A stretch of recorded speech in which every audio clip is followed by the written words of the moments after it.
Wow, 6 out of the 8 Ivies are all requiring the SAT again? This is going to make it so much easier for qualified kids to get in. No, it's not, you elitist. The SAT doesn't even predict how well you're going to do in college. Those kids admitted without test scores are just as qualified as the ones who got in with high SAT scores. Hold on, you do know that every college that went back to requiring the SAT published a full report on their website explaining exactly why they're going back to requiring it. And each of those reports, they did an analysis of the students who got in with test scores and the students who got in without them. And what they found at every single one of these Ivy League colleges is that the students who got in without test scores were performing a full grade point below the students who got in with high scores on exams like the SAT.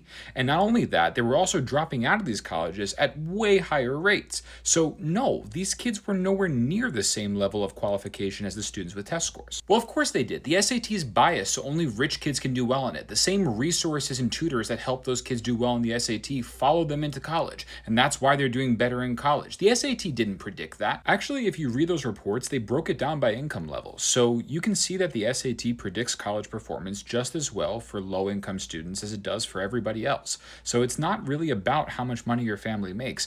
All the SAT is measuring is how well you do in school. No, it doesn't, you jerk. The SAT doesn't measure intelligence. All it measures is how good you are at taking tests. That isn't the same thing as doing well in college. Look, man, you can attack me personally all you want, but it doesn't change the fact that the main thing that determines how well you do in college is being good at taking tests, because most of what you do at an elite college is take a lot of difficult tests. So doing well on an exam like the SAT is a really good indicator of how well you're going to do in college. But moreover, we don't have a good alternative. What are you going to do instead? Compare students who went to different high schools using their high school grades? It doesn't make any sense.